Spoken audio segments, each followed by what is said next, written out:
Open చేస్తే ఈశ్వర్ అద్దెకు ఇల్లు చూసుకుంటాడు. ఇల్లు చాలా బావుంటుందని హౌస్ బ్రోకర్ ఈశ్వర్‌కు ఎక్స్‌ప్లనేషన్ చేస్తూ ఉంటాడు. కిందుండేవారు కూడా అద్దెకు ఉండేవారే అని చెప్తాడు. రూమ్స్‌ను ఫోటోలు తీసుకుంటాడు ఈశ్వర్. తర్వాత తన వైఫ్‌కు ఫోన్ చేసి హౌస్ బాగానే ఉందని చెప్తాడు. తాను ఫోటో తీసి పంపించమంటే ఈశ్వర్ ఫోటో తీస్తాడు. టైటిల్స్ పడుతూ ఉంటాయి. తర్వాత సీన్‌లో ఇంటికి అన్ని సామాన్లు షిఫ్ట్ చేస్తారు. ఈశ్వర్ వైఫ్ అతిక బుక్స్ సర్దుతుంటే అతిక ప్రెగ్నెంట్‌తో ఉండడం వలన అవేవి చెయ్యొద్దు అని ఈశ్వర్ చెప్తాడు. తర్వాత కింద పోర్షన్‌లో ఉన్న వారిని పరిచయం చేసుకుందామని కిందకి వెళ్తారు. డోర్ కొడితే అపర్ణ డోర్ ఓపెన్ చేసి లోపలికి రమ్మంటుంది. ప్రభుత్వ ఉద్యోగి అయిన ఏకరాజ్ రేడియో రిపేర్ చేస్తూ ఉంటాడు. వాళ్ళ వైఫ్ కుమారిని పిలుస్తాడు. తర్వాత టీ ఇస్తారు. ఈశ్వర్ తాగుతూ తనతో మాట్లాడుతూ ఉంటారు. తర్వాత సీన్‌లో అతిక ఈశ్వర్ వాళ్ళ అమ్మతో ఫోన్ మాట్లాడుతూ ఉంటుంది. ఏం పనులు చెయ్యకు అని అంటుండగా ఈశ్వర్ ఫోన్ తీసుకుంటాడు. అమ్మాయి వాళ్ళ పేరెంట్స్ ఇంకా ఎవరూ మాట్లాడటం లేదా అంటే లేదు అని చెప్తాడు. తర్వాత అతికతో ప్రేమగా మాట్లాడుతూ ఉంటాడు. అదే సమయంలో ఇస్త్రీ చేసే బట్టలు తన కాంపౌండ్ వాల్ మీద పెట్టారని గణేష్ అని పిలిచి తీయమని చెప్తాడు. అలాగే అండి ఓనర్ గారు అని ఎటకారంగా అంటూ బట్టలు తీస్తాడు. అదే సమయంలో ఈశ్వర్ వచ్చి అంకుల్‌తో మాట్లాడతారు. బైక్ లేదా అంటే లేదు అంటాడు ఈశ్వర్. అదే సమయంలో ఏకరాజ్ బావమరిదొచ్చి ప్రసాదం ఇచ్చి ఏదో కాంటాక్ట్ విషయం గురించి మాట్లాడతాడు. నువ్వు సరిగ్గా కోట్ చేస్తుంటే వచ్చేది అని వాళ్ళ అమ్మాయిని పిలుస్తాడు. అపర్ణ వచ్చి బైక్ పై కూర్చుంటుంది. జుట్టు ముడివేసుకో అని చెప్తాడు. ఇద్దరు కలిసి బయలుదేరతారు. అదే ఈశ్వర్ కూడా క్యాబ్‌లో ఆఫీస్‌కి వెళ్తాడు. కూతుర్ని బస్ స్టాప్‌లో దింపేసి ఏకరాజ్ ఆఫీస్‌కి వెళ్తాడు.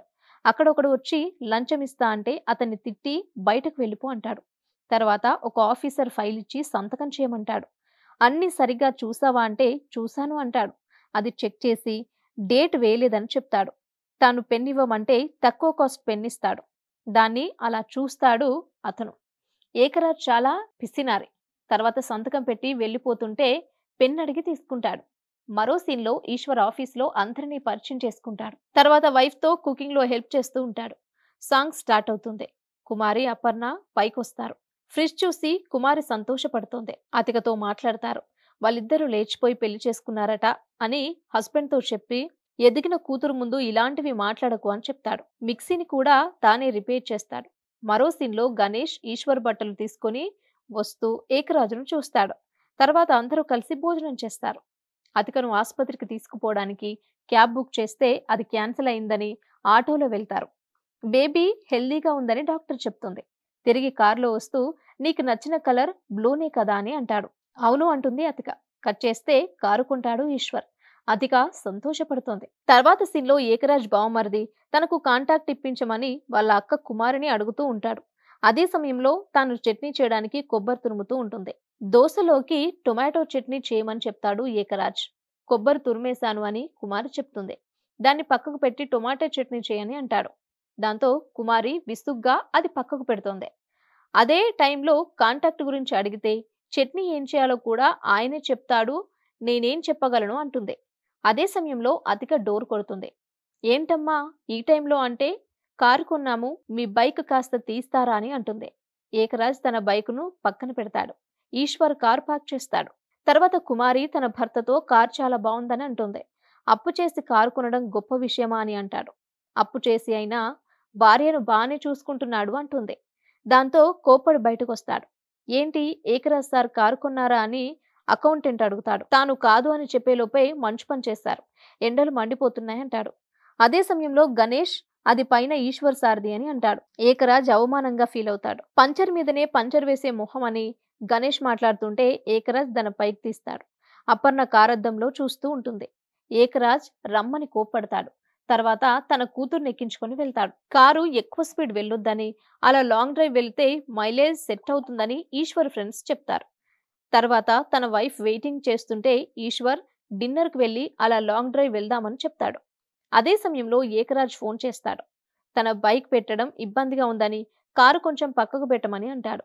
ఈశ్వర్ కారును కాస్త లోపలికి పెడతాడు. నెక్స్ట్ సీన్‌లో ఏకరాజ్ మొక్కలకు నీళ్లు పోస్తూ ఉంటాడు. అదే సమయంలో కారు క్లీన్ చేసే అబ్బాయి ఇంటికొస్తాడు. కారు తూడ్చడానికి కూడా ఒక మనిషా అంటే 4 మొక్కలకు ఒక తోటమాలి ఉన్నప్పుడు కారుకొక మనిషి ఉండకూడదా అని కారు క్లీన్ చేసేవాడంటాడు. అదే రోజు రాత్రి ఏకరాజ్ తన బైక్‌ను పార్క్ చేసే సమయంలో కారుకు స్క్రాచ్ పడుతుంది. మరుసటి రోజు అబ్బాయి కారు తుడిచి కీస్ ఇవ్వు, కారుకు స్క్రాచ్ ఉందని చెప్తాడు బాయ్. దాంతో ఈశ్వర్ అది చూసి ఏకరాజ్తో చెప్తాడు. కొత్త కారు అప్పుడే స్క్రాచ్ ఏంటి బాబు అని అంటుండగా, మీరు పార్క్ చేసేటప్పుడు ఏమన్నా జరిగిందా అంటాడు. దానికి నేను తాగి రాలేదు, నేనెందుకు చేస్తా అని సీరియస్గా అంటాడు. ఈశ్వర్ కొంచెం కాన్సంట్రేషన్తో బైక్ను చూస్తే కారు పెయింటింగ్ బైక్కు అతుక్కుని ఉంటుంది. దాంతో బైక్ తాకడం వల్లనే అని స్పష్టమవుతుంది. ఏదో పొరపాటున జరిగి ఉంటుంది. దానికి ఎంతవుతుందో చెప్తే డబ్బులిస్తాను అంటాడు ఏకరాజ్. డబ్బులేమీ అవసరం లేదు. ఇకపై కొంచెం కేర్‌ఫుల్‌గా ఉండండి అని ఈశ్వర్ అంటాడు. నీ ఉద్దేశమేంటి? నేను నిర్లక్ష్యంగా ఉంటాననా? లేదా కావాలనే చేశానా? అని ఏకరాజ్ అంటాడు. అయినా నీ పాటికి కారు పార్క్ చేస్తావు. తర్వాత నా బైక్ ఎలా పార్క్ చేసుకోవాలి అని అంటాడు. దాంతో ఇద్దరి మధ్య చిన్న ఘర్షణ జరుగుతుంది. తర్వాత ఈశ్వర్ ఆఫీస్‌లో డిస్టర్బ్‌గా ఫీల్ అవుతాడు. రాత్రి ఇంటికి వెళ్ళేసరికి అప్పుడే ఏకరాజ్ బైక్ పార్క్ చేసి గేట్ పెడుతూ ఉంటాడు. ఈశ్వర్ వస్తాడు. కారును చూసి గేట్ ఓపెన్ చేస్తాడు ఏకరాజ్. దాంతో ఈశ్వర్ కిందకు దిగి సారీ చెప్తాడు. కట్ చేస్తే ఇద్దరు కలిసి డ్రింక్ చేస్తారు. డ్రింక్ చేస్తూ సేవింగ్స్ గురించి మాట్లాడుకుంటూ ఉంటారు. మనకు ఉపయోగపడని సేవింగ్స్ ఎందుకు అని ఈశ్వర్ అంటే, రేపు కూతురు పుడితే నీకు సేవింగ్స్ విలువ తెలుస్తుంది అని ఏకరాజ్ అంటాడు. కూతురిని పెంచి పెద్ద చేసి పెళ్లి చేయాలంటే ఎంత సేవింగ్స్ చేయాలో తెలుసా అని అంటాడు. దానికి పెళ్ళంటే గ్రాండ్ గానే చేయాలని ఏముంది? నేను రిజిస్టర్ మ్యారేజ్ చేసుకున్నా. చాలా సంతోషంగా ఉన్నా అని ఈశ్వర్ అంటాడు. నా కూతురికి రిజిస్టర్ మ్యారేజ్ చేయమంటావా? నీలాంటి కుర్ర కుంకతో కూర్చొని మందు తాగడమే నేను చేసిన తప్పు అని అక్కడి నుంచి లేచి వెళ్ళిపోతాడు. అది కాదు సార్ అని ఈశ్వర్ అంటున్నా వినిపించుకోకుండా వెళ్తాడు. ఇంట్లోకి వెళ్ళగానే మిక్సీ గురించి తన వైఫ్ కుమారి అడుగుతుంది. కొత్తది కొనివ్వమని అడుగుతుంది. దాంతో దాన్ని తీసుకొని కింద కొడతాడు. కుమారి షాక్ అయి అలానే చూస్తుంది. తర్వాత రోజు ఉదయం కార్ వాష్ చేసే అబ్బాయి వస్తాడు. ఏకరాజ్ ఆఫీస్కు రెడీ అవుతాడు. బైక్ బయటకు తీయడానికి గ్యాప్ ఉండదు. ఈశ్వర్ టిఫిన్ చేస్తూ ఉంటాడు. డోర్ బెల్ సౌండ్ అవుతుంది. ఈశ్వర్ డోర్ తీస్తే ఏకరాజ్ కారు తీయమని చెప్తాడు. తింటున్నా 5 మినిట్స్ ఆగండి అంటే ఇప్పుడే తీయమని అంటాడు. దాంతో ఈశ్వర్ టైం పడుతుంది వెయిట్ చేయండి అని మొహం మీదనే డోర్ కొడతాడు. ఏకరాజ్ కిందకి రాగానే కారును వాష్ చేసే అబ్బాయి అపర్ణ మాటలు వింటూ తాను బయటకు వస్తుందేమోనని ఆశగా చూస్తూ ఉంటాడు. దాన్ని ఏకరాజ్ చూసి కోప్పడతాడు. కట్ చేస్తే ఈశ్వర్ కిందకొస్తే బైక్ అక్కడే ఉంటుంది. ఈయన ఎక్కడంటే నడుచుకుంటూ పోయాడు అని బాయ్ చెప్తాడు. తర్వాత సీన్‌లో ఏకరాజ్ నడుచుకుంటూ ఆఫీస్‌కి వెళ్తాడు. ఈశ్వర్ కారుకు డెంటింగ్ చేయిస్తాడు. సాయంత్రం ఏకరాజ్ తిరిగి నడుచుకుంటూ ఇంటికొస్తాడు. ఇంట్లోకి వెళుతూ తన బైక్ వైపు చూస్తాడు. తర్వాత సీన్‌లో ఈశ్వర్ ఇంటికి వచ్చి కారు పార్క్ చేద్దామనుకుంటాడు. బైక్ మధ్యలో ఉంటుంది. దాంతో దాన్ని పక్కకు జరిపి కారు పార్క్ చేస్తాడు. అనుకోకుండా బైక్ కింద పడుతుంది. ఏకరాజ్ ఉదయం చూసి ఈశ్వర్‌ను పిలుచుకొచ్చి చూపిస్తాడు.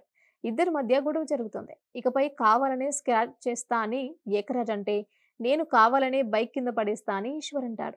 తర్వాత అతిక ఈశ్వర్‌ను తీసుకొని వెళ్తుంది. అలాగే ఏకరాజ్‌ను తన వైఫ్ తీసుకొని వెళ్తుంది.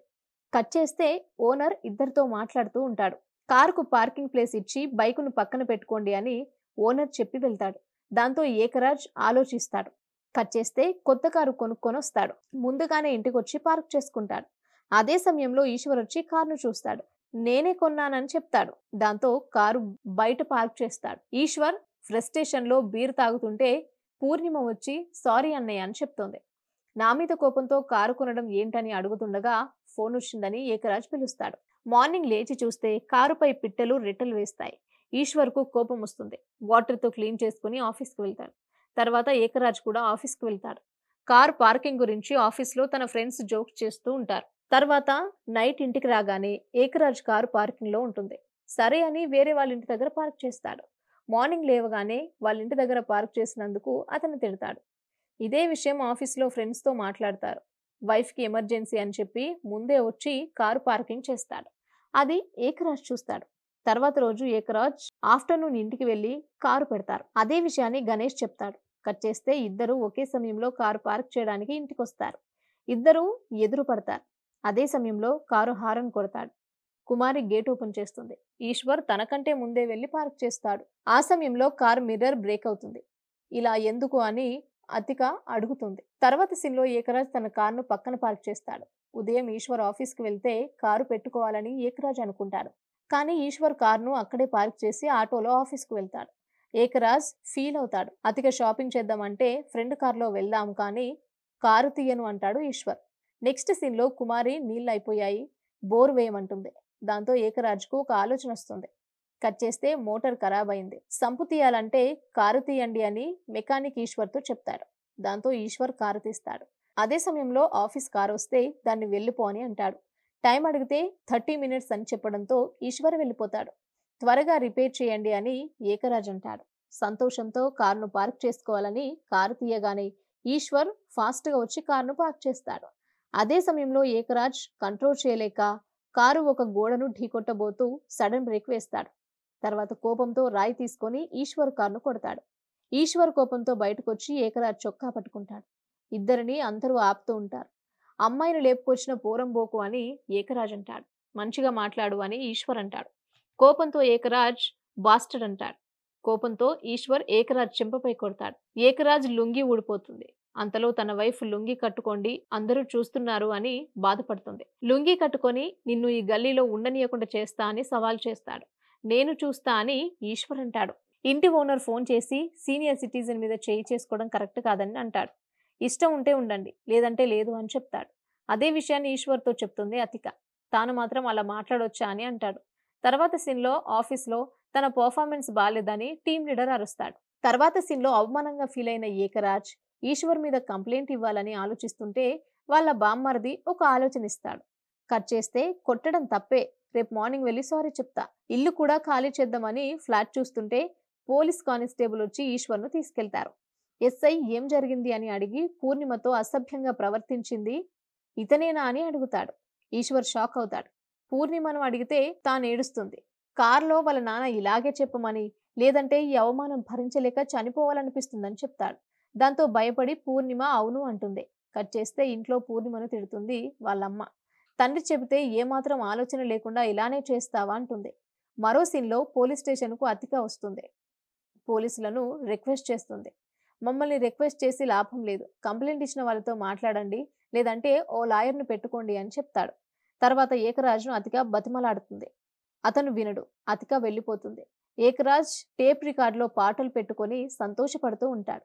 ఈశ్వర్ జైల్లో ఉండి బాధపడతాడు. కట్ చేస్తే పూర్ణిమ అతన్ని ఎలా విడిపిస్తుంది, కేసు ఎలా వాపస్ తీసుకుంటుందని ఏకరాజ్ బావమరిది అరుస్తాడు. అదే సమయంలో ఈశ్వర్ తన ఫ్రెండ్స్తో కారులో వస్తాడు.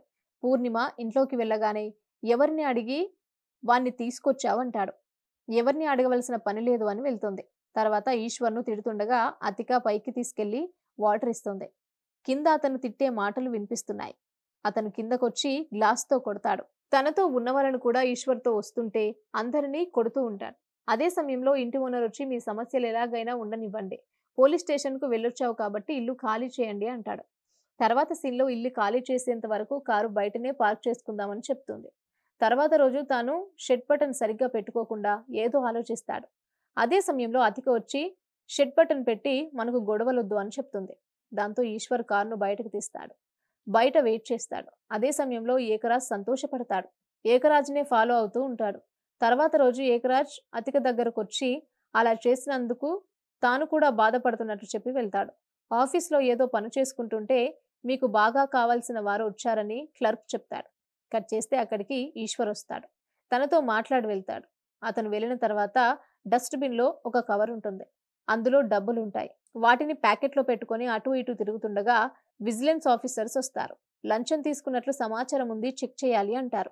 అంతా చెక్ చేస్తాడు. తాను డబ్బులను ఫ్యాన్ పై పెడతాడు. కరెంటు లేకపోవడం వలన అతను సేఫ్ అనుకుంటాడు. అదే సమయంలో ఫ్యాన్ వేయమంటుంది. ఏకరాజ్ టెన్షన్ పడుతూ ఉంటాడు. స్విచ్ ఆన్ చేయడం చూసి వాటర్ తాగితే దాన్ని ఆఫ్ చేస్తాడు. అంతా క్లియర్గా ఉందని వాళ్ళు వెళ్లే సమయంలో కరెంట్ వచ్చిందని క్లర్క్ ఫ్యాన్ వేస్తాడు. డబ్బులు కింద పడతాయి. ఈశ్వర్ చూస్తూ ఉంటాడు. ఏకరాజ్ను అరెస్టు చేసి తీసుకెళ్తారు. ఈశ్వర్ సంతోషపడుతూ ఉంటాడు.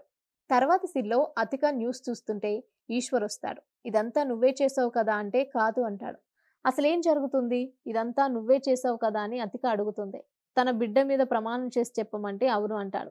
వాళ్ళ ఫ్యామిలీ గురించి ఆలోచించావా, అతనికి పెళ్లి కావాల్సిన కూతురుందని అంటే తన వల్లే కదా నేను జైల్లో ఉన్నాను అని కోపంతో అరుస్తాడు.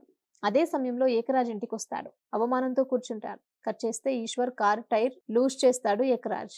అదే సమయంలో కారు సౌండ్ చేస్తుంది. ఈశ్వర్కు మెలకు వచ్చి ఆఫ్ చేసి కారు దగ్గరకు వచ్చి చూస్తాడు. అక్కడ ఎవరు ఉండరు. ఏకరాజ్ వెనకాల దాచుకుంటాడు. తర్వాత అతను వెళ్ళిపోతాడు. ఉదయం ఈశ్వర్ నిద్ర లేచి హాల్లోకి రాగానే అతిక ఆసుపత్రికి రెడీ అవుతుంది. తను ఫీల్ అవుతుందని తానే తీసుకెళ్తా అంటాడు. క్యాబ్ క్యాన్సిల్ చేయమంటాడు. ఇద్దరూ కలిసి కారులో వెళ్తారు. అది ఏకరాజ్ చూస్తాడు. ఇద్దరూ మాట్లాడుకుంటూ వెళ్తుంటే బోట్లు ఊడిపోతూ ఉంటాయి. కొంత దూరం వెళ్ళిన తర్వాత కారు కంట్రోల్ తప్పుతుంది. ఈశ్వర్ సడన్ బ్రేక్ వేస్తాడు. కాస్తలో ప్రమాదం తప్పుతుంది. తర్వాత ఆసుపత్రిలో ఈశ్వర్ ఉంటాడు. తల్లి బిడ్డకు ఏం కాలేదు అని డాక్టర్ చెప్తుంది. కట్ చేస్తే ఈశ్వర్ ఇంటికొచ్చి బ్యాట్ తీసుకొని కారు మిర్రర్ బ్రేక్ చేస్తాడు. తర్వాత అద్దాలన్నీ బ్రేక్ చేస్తాడు. ఎందుకు అని కుమారి తిడుతుంటే కారు టైర్ బోట్లు బ్రేక్ చేసి చంపాలని చూశాడు అని చెప్తాడు. తర్వాత అలా ఎలా చేస్తారు? ఆ అమ్మాయి ప్రెగ్నెంట్ అనే ఆలోచన కూడా లేదా మీకు? నీతో ఉండలేము అని తల్లి కూతుర్లు ఇద్దరూ వెళ్ళిపోతారు. మరో సీన్లో అతిక డ్రెస్సులను ప్యాక్ చేసుకుంటుంటే ఈశ్వర్ అడుగుతాడు. వద్దని చెప్తున్నా తనను బయటకు పంపించి డోర్ వేస్తుంది. తర్వాత ఈశ్వర్ వేరే అపార్ట్మెంట్ను చూడ్డానికి వెళ్ళి అక్కడే తన ఫ్రెండ్స్తో తాగుతూ ఉంటాడు. అదే సమయంలో వర్షం పడుతుంది. కిటికీలు పెట్టడానికి అతికొచ్చి జారి కింద పడుతుంది. నెక్స్ట్ సీన్లో ఈశ్వర్ ఇంటికొచ్చి పైకి వెళ్దామనుకొని ఆలోచించి ఏకరాజ్ ఇంటి బెల్ కొడతాడు. ఏకరాజ్ తీస్తాడు. నేను ఇల్లు ఖాళీ చేసి వెళ్తున్నా. ఇక్కడతో అంతా ఆపేద్దాం. ఈ 2 డేస్ని నీ వలన నాకు ఎలాంటి ప్రాబ్లమ్స్ రావద్దు. ఈసారి ఏదైనా తేడా వస్తే పెద్దవాడివని కూడా చూడను అంటాడు. ఆ మాటలకు కోపంతో ఏకరాజ్ బాటిల్తో ఈశ్వర్ తలపై కొడతాడు. ఈశ్వర్ స్పృహ తప్పి పడిపోతాడు. అతన్ని లోపలికి లాక్కెళ్తుండగా తన వైఫ్ ఫోన్ చేస్తుంది. అతను కట్ చేద్దామనే లోపు లిఫ్ట్ అవుతుంది. తాను ఏడుస్తుంది. దాంతో ఏకరాజ్ పైకి వెళ్లి తనను చూస్తాడు. నెక్స్ట్ సీన్లో ఏకరాజ్ ఇంటికి రాగానే అక్కడ ఈశ్వర్ ఉండడు. అతని కోసం వెతుకుతుంటే సాంగ్స్ ఆన్ చేసి డోర్స్ లాక్ చేస్తాడు. ఏకరాజ్ను కొడతాడు. ఏకరాజు స్పృహ తప్పి పడిపోతాడు. తర్వాత గ్యాస్ ఆన్ చేసి ఓవెన్లో ఫోన్ వేసి దాన్ని ఆన్ చేసి లాక్ వేసి బయటకు వస్తాడు. నెక్స్ట్ తన రూమ్కి వెళ్తే అక్కడ బ్లడ్ కనిపిస్తుంది. అతిక అంటూ అరుచుకుంటూ వస్తాడు. అక్కడ ఒక ఫుడ్ డెలివరీ బాయ్ దగ్గర ఫోన్ తీసుకొని అతికకు కాల్ చేస్తే నర్సు ఫోన్ లిఫ్ట్ చేసి తాను ఆసుపత్రిలో ఉందని తన తండ్రి అడ్మిట్ చేసినట్లు చెప్తుంది. కట్ చేస్తే ఏకరాజు అతికను ఆసుపత్రిలో చేర్పిస్తాడు. తాను ఎవరంటే తండ్రి అని అంటాడు. అదే విషయం నర్సు చెప్పి అతని పేరు ఏకరాజు అంటుంది. దాంతో ఈశ్వర్ తాను తప్పు చేసినట్లు రియలైజ్ అయి ఇంటి తాళం కోసం వెతుకుతాడు. దొరకదు. తలుపులు తెరవాలని ట్రై చేస్తాడు. గ్యాస్ లీక్ అవుతుంది. ఓవెన్ హీట్ అవుతుంది. వెంటనే వెళ్ళి పవర్ మెయిన్ బంద్ చేస్తాడు. తర్వాత సీన్లో ఈశ్వర్ ఆసుపత్రిలో తన బిడ్డని ఎత్తుకుంటాడు. నెక్స్ట్ ఏకరాజ్ దగ్గరకు వెళ్ళి సారీ చెప్తాడు. దాంతో కుమారి మళ్ళీ ఎందుకు వచ్చావు అని అడుగుతుండగా అతనికి 28 ఏళ్ళు ఉంటాయి. నేను 60కి దగ్గర పడుతున్నా. నేనే కాస్త ఆలోచించాల్సిందే అని సారీ బాబు అంటాడు. ఈశ్వర్ వెళ్ళిపోతూ తన భార్యను ఆసుపత్రిలో అడ్మిట్ చేసినందుకు థ్యాంక్స్ చెప్తాడు. కట్ చేస్తే ఇల్లుని వేరే వాళ్ళకు చూపించడానికి హౌస్ బ్రోకర్ వస్తాడు. కారున్న వాళ్లకు ఇంటిని ఇవ్వొద్దు అని ఓనర్ చెప్పినట్లు చెప్తాడు. పార్కింగ్ టైటిల్ పడుతుంది. మా ఎక్స్ప్లెనేషన్ మీకు నచ్చితే లైక్ చేయండి. మీకు ఏ మూవీ ఎక్స్ప్లెనేషన్ కావాలో మాకు కామెంట్ చేయండి. Thanks for watching.